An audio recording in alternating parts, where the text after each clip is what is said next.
అనేక అంశాలు మనందరం కూడా ప్రదర్శనశాలలో చూస్తున్నాం. దాంతో పాటుగా అనేక అంశాల పైన రైతులను జాగృతం చేసే ప్రయత్నం చేస్తున్నాం.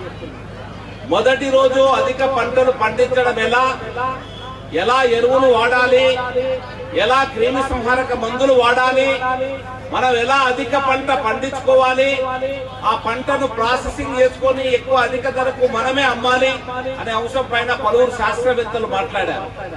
నిన్న మరి గొర్రె పెంపకల వల్ల లాభాలు, అలాగే చేపల పెంపకం వల్ల లాభాలు, అలాగే తోటలు మరియు కూరగాయల పెంపు వల్ల లాభాలు, కేవలం పంటలకే పరిమితం కాకుండా మరి కూరగాయల పెంపు, తోటలు, పండ్ల తోటల పెంపు, గొర్రెల పెంపు, అలాగే చేపల పెంపకం ద్వారా లాభాల విషయం గురించి కూడా నిన్న అనేక విషయాలు చర్చించుకున్నాం. ఈ రోజు మరి ఫార్మర్స్ ప్రొడ్యూసర్ ఆర్గనైజేషన్, ఇది ఈ మధ్య కాలంలో ఎవరిని చూసినా ఎఫ్పిఓ అంటాడు. ఏ నాయకులు చూసినా నోటి నుంచి ఎఫ్పిఓ వస్తుంది. ఆ ఎఫ్పిఓలను ఫార్మర్ ప్రొడ్యూసర్ ఆర్గనైజేషన్ ఒక మాటలో చెప్పాలంటే రైతు సంఘాలు. మన దేశంలో 2 ఎకరాలు 3 ఎకరాలు ఎకరం ఉన్న రైతుల సంఖ్య ఎక్కువ. మరి వాళ్ళందరినీ కూడా ఒక సంఘటిత పరిచి ఒక సమూహంగా మార్చి కేంద్ర ప్రభుత్వం, రాష్ట్ర ప్రభుత్వాలు కూడా వారి అభివృద్ధికి పాటుపడుతున్నాయి. దాంతో పాటుగా మన దేశంలోనే కాకుండా ప్రపంచ వ్యాప్తంగా కూడా సహకార రంగం అనేది ఒక పెద్ద రంగం.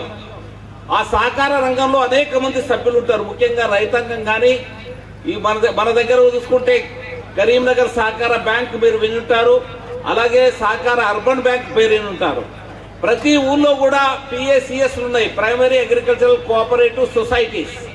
ఏదైతే మన సహకార సంఘం అంటున్నారో దాదాపు చాలా ఊళ్ళలో ఉన్నాయి. వాటిని ఎలా బలోపేతం చేయాలా, వాటిని ఎలా రైతులకు ఇంకెక్కువగా ఉపయోగపడే విధంగా మార్చాలా అనే విషయం గురించి మన దగ్గరికి మాట్లాడడానికి వచ్చారు. దీంతో పాటుగా ఈరోజు మన ఆరోగ్యాలన్నీ కూడా ఈ ఎక్కువ ఫర్టిలైజర్స్, పెస్టిసైడ్ వాడడం వల్ల అనారోగ్యాల పాలవుతున్నాం. రాబోయే రోజులలో ఇంకా ఈ అనారోగ్యం పెరిగే అవకాశం ఉంది.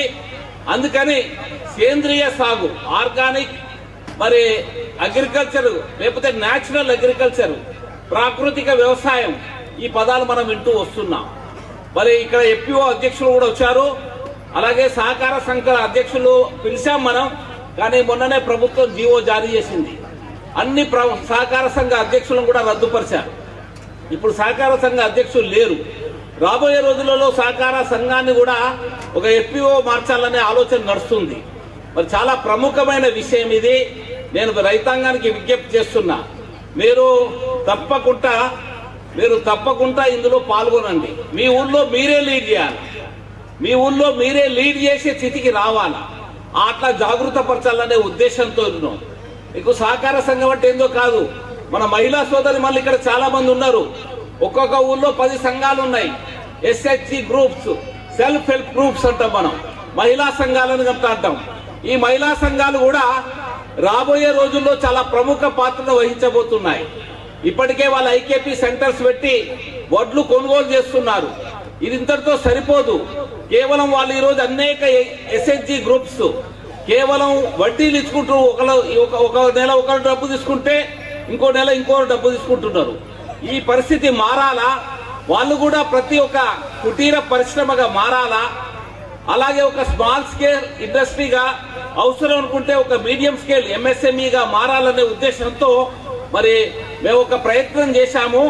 కానీ డిసెంబర్ 1, 2, 3 తేదీలలో కనుక ఈ యొక్క మేళా జరుగుంటే మహిళా సంఘాలకు సంబంధించిన 2 NGOs, ఒకటి Mysore based NGO, 2 Tamil Nadu Chennai based NGOs, ఇద్దరితో మాట్లాడిన మహిళా సంఘాలకు సంధానం చేస్తారనే ఉద్దేశంతో.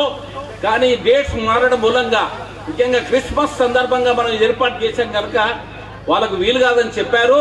నేను మీ అందరి మహిళా సోదరులకు హామీ ఇస్తున్నాం, రాబోయే రోజులలో మహిళా సంఘాలు కూడా ఉత్పాదక కేంద్రాలుగా మారాలా, కుటీర పరిశ్రమలుగా మారాలా, అనేక వస్తు ఉత్పత్తులుగా మారడమే కాకుండా వాళ్ళకు మార్కెటింగ్ ఫెసిలిటీ కూడా మేము కలుగజేసే ప్రయత్నం చేస్తున్నాం. మార్కెట్ లింకేజ్ అంటారు దాన్ని.